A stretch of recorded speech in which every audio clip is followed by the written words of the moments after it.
কিছু জিনিস আছে যা লুকিয়ে রাখা হয় বা হঠাৎ উধাও হয়ে যায়। চলুন আজ এই ব্যাপারগুলো নিয়েই কথা বলি। চোর পালালে কি বলবেন, বা তদন্ত থেমে গেলে? এই উত্তরগুলোই লুকিয়ে আছে আমাদের প্রথম দুটো শব্দে। এই দেখুন, আজকের 5টা শব্দ, প্রতিটাই বেশ মজার, আর এদের মধ্যে লুকিয়ে থাকার একটা ব্যাপার আছে। তাহলে চলুন শুরু করা যাক।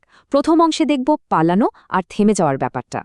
প্রথমেই আসছে অ্যাবসকন্ড, মানে হলো কোনো ঝামেলা থেকে বাঁচতে চুপি চুপি পালিয়ে যাওয়া। ভাবুন তো, ক্যাশিয়ার 3 মাসের পেমেন্ট নিয়ে পালিয়ে গেল, পুরো কোম্পানিতে তোলপাড়। এখন তদন্তের কি হবে? এখানেই আসছে অ্যাবেয়েন্স, মানে কাজটা সাময়িকভাবে থেমে গেছে, বাতিল হয়নি কিন্তু। যেমন ধরুন, জমি নিয়ে ঝামেলা চলার কারণে কনস্ট্রাকশনের কাজটা আপাতত বন্ধ রাখা হয়েছে।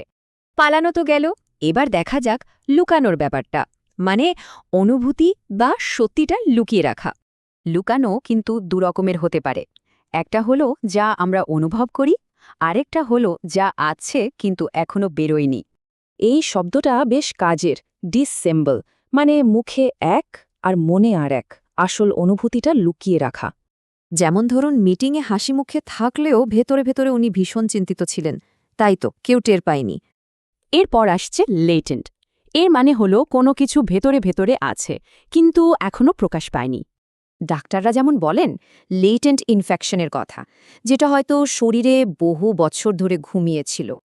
আমরা দেখলাম পালানো, থামা আর লুকানো, কিন্তু যদি পথটাই পুরোপুরি বন্ধ হয়ে যায়?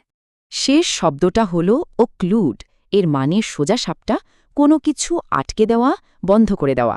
ব্যাপারটা এমন, রক্তে একটা ক্লট তৈরি হলো, সেটা ভেসে গিয়ে ধমনীর পথটা পুরোপুরি আটকে দিল।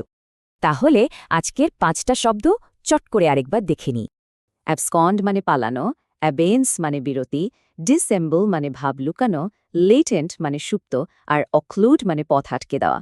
এবার ভাবার পালা, এই শব্দগুলো বাস্তব জীবনে ঠিক কোথায় ব্যবহার করা যেতে পারে।